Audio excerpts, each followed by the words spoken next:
Good day. This is this is intended this audio for my cowboy website, American Cowboy Movie Club, which is really taken a back seat over the last couple of years, and it's going to have to be coming in a predominance, more prominent, because it's my joy, it's my future. I retired not to retire.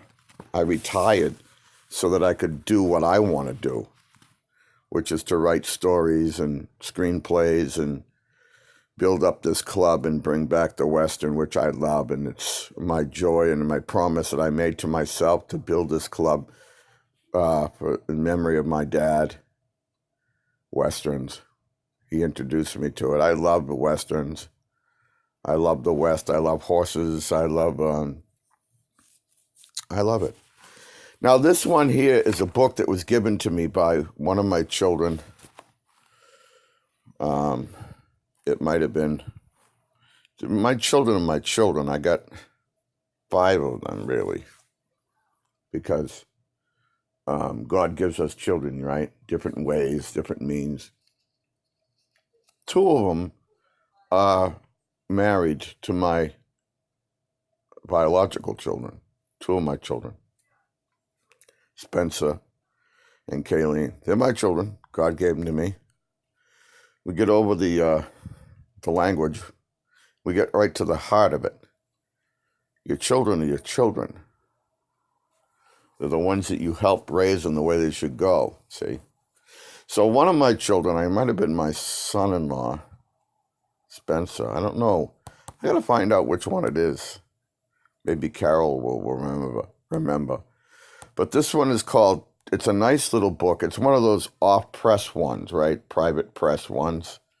It's called Talking Guns. Talking Guns.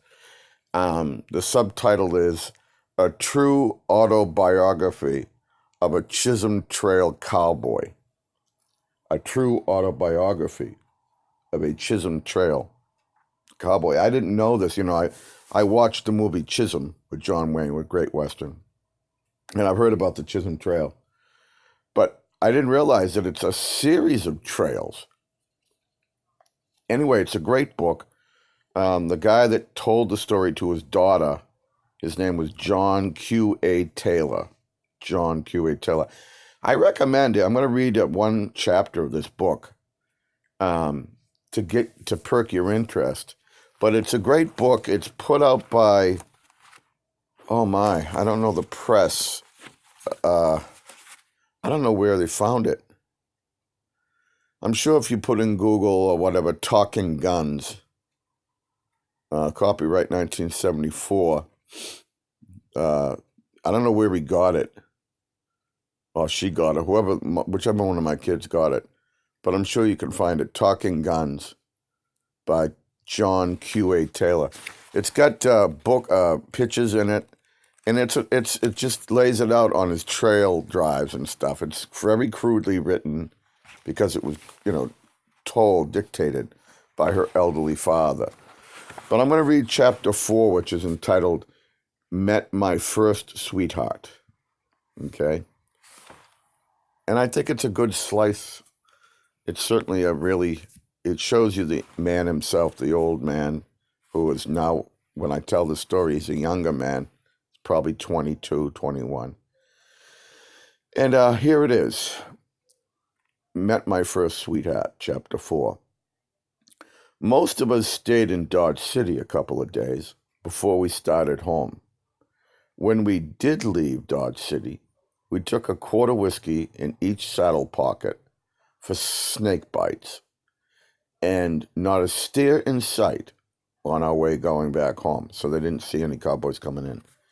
Ned had been insisting that I go home with him to meet his sister.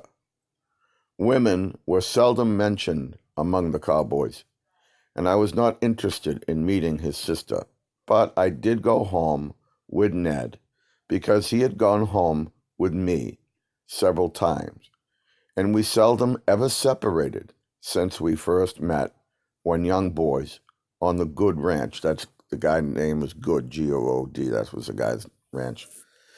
Ned promised if I'd go home with him first this time, that he then would go with me to my daddy's and grandmother's.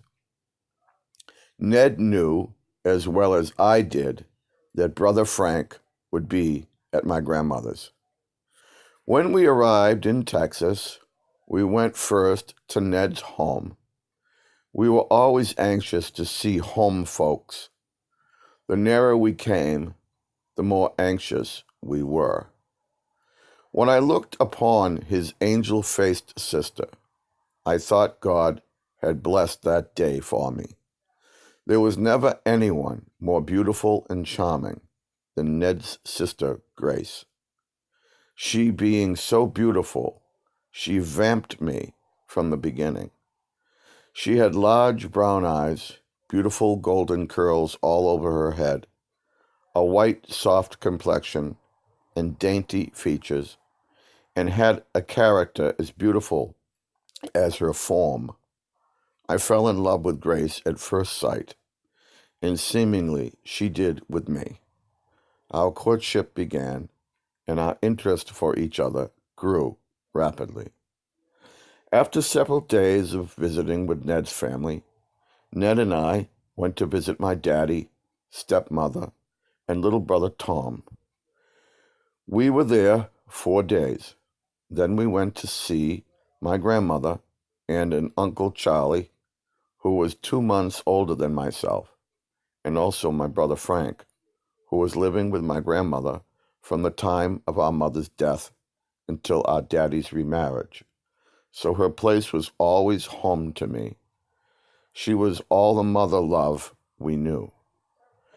Grandmother, Charlie, and Frank always had their gospel sermons ready for me and did a lot of praying for me while I visited them. And believe me, my friend, those prayers from them and also my daddy's each time I visited him were remembered, appreciated, and respected. Each time it seemed as near like heaven on earth to me as could be found, and I dreaded to leave them and to go among people of an altogether different environment. I knew the life they lived was wrong, yet I had been on my own, making my own money and way since so young. I couldn't seem to get away from it. Several times I tried to find something I could make my way and stay home, but every effort failed. Charlie had some cattle. He had given Frank an interest to hold him with them, and I thought they were doing enough to keep Frank. Charlie farmed, took care of his cattle, and preached in little small communities wherever the need was. I am here to tell you, I knew in my heart they were living like I wanted to live. But circumstances drove me back to the ranch again, remembering my grandmother's, my daddy's, and Charlie's prayers as I went. Many times I would go to visit my Aunt Mary. I firmly believe their prayers saved me through many dangers. Aunt Mary lived with grandmother most of the time, except when she was away from home, teaching school or doing some Christian missionary work. A lot of talent like hers was needed in Texas then. I can hear my Aunt Mary's prayers for me yet. She lived all her life an old maid.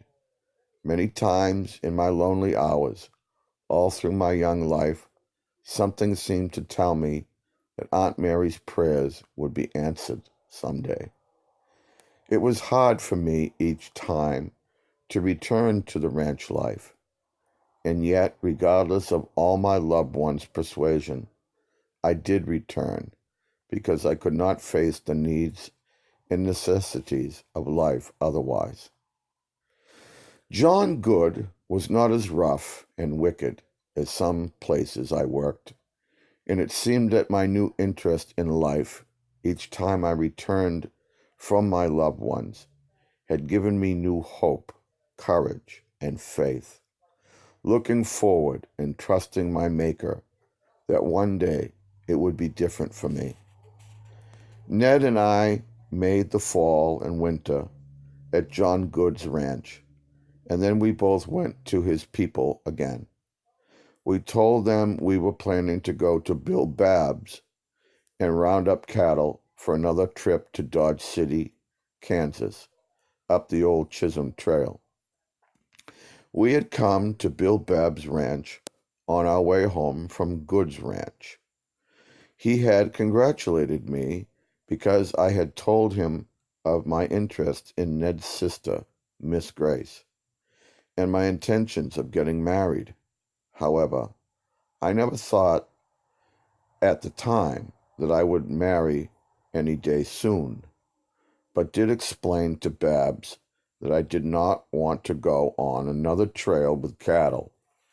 He made the promise I would for a raise in salary if he gave it. We spent the night with Babs and left next morning for the Epps family. We stayed there a week. I took Miss Grace to 2 dances. She was as beautiful as the rose that blooms in the spring. She began insisting that I not go on another Chisholm Trail because of the danger. But I had promised Babs that I would go and knew that he was depending on me. I felt I must go with him, but I did hate to leave Miss Grace. So there you go. That's short. They're all short chapters, easily read. And excuse me. It's a great little book, and I expect I'll be finished with it before the end of the month. Slowly, I'm not quite halfway there, but I read a couple of chapters every day, and I enjoy it. So I hope you'll go out and buy Talking Guns. Now, the reason it's called Talking Guns, I didn't know. I was kind of curious when I opened it up on Christmas Day, the gift. What does that mean, Talking Guns? Well, you know, these old guns that you can find, you can still buy them. I hope to acquire one someday just to own it, you know. I'm not a gun guy. I don't own any guns now, but I'd like to own one of these old guns. They were shot a lot, not necessarily in fights and stuff, but in their work and their duty. Talking Guns refers to the gun language. They had a way of shooting guns where they would communicate with each other, different things. They had like a language, really, is what it is. That they were far apart on the range, you know, and then and they couldn't even see each other, you know, but the guns would tell and signal certain things and say certain things to each other. And it was, I'm learning about that now a little bit here whenever he talks about it. The interval, the number of shots heard. They say that you could even tell people's guns, you know, apart, like somebody's dialects and stuff, you know, the way they sounded and stuff. Really cool stuff, really interesting, cool stuff. So that's where it gets that word, that title of the book, Talking Guns. I quite like this. I'm going to look for other books and so forth. I like autobiographies, and even crudely written ones like this, you know, it's really, punctuation is bad, and of course, you know, it's conversationally written, and I think, oh my heavens, sorry, it was done, I think, it was certainly dictated in like it was first published in the 1970s, I guess, but it was dictated somewheres around like the 30s or something, and then she found it, or somebody found it, and published it, put it together. So the guy was born, that we're talking about here, in 1860, which would have been Lincoln was still in, you know, office. And I just love this kind of stuff. Now, I had read earlier this year, and it's out there on the internet, I hope you can find it, of a guy, I think it was on YouTube, who I think it was either, it might have actually been a recording of a guy in his advanced age. He's like in his 90s or 100 or something at the time. I think he was 100 or something. And it was done, way a long time ago. And it was recorded, like, I don't know if it was like the 1930s or whatever, but you can find it, either the recording or the actual text or both, of a guy, and it was a newspaper man who found him, who, like I said, he's 100 or something like that, or in his late 90s, and he was 5 years old, and he was at the Ford Theater, and he was a witness to Abraham Lincoln being shot, and he was 5, and he tells the story of that incident, the only one we have, and he thought he didn't understand. He was more worried about the guy falling off the balcony, which was, of course, John Wilkes Booth, who broke his foot, I guess his leg or whatever, when he fell, when he escaped, when he jumped over the balcony after shooting Lincoln. And he's only 5 years old, and he's talking to his daddy about, being concerned about the guy who fell on the floor, And it's a very short little testimony, but it's powerful because it's coming from somebody who, even though they were only 5 years old at the time, actually remembers it. And I also remember reading years ago, and I have it tucked away somewhere, of one of the tales told in history, which is remarkable, of one of the fake Indians in Boston who partook in and was a part of that Tea Party event where they threw the tea overboard. Some reporter back in I guess it was the early 1800s, interviewed one of the guys who participated and dressed up as one of the Indians and threw the tea overboard. And this reporter did quite a lengthy interview. And there's an interview. Like I said, I have it tucked away. So I'm sure it can be found somewhere. Probably be hard to find it. Maybe not. I don't know. But if you probably put in, firsthand testimony of Boston Tea Party, you'll probably see it.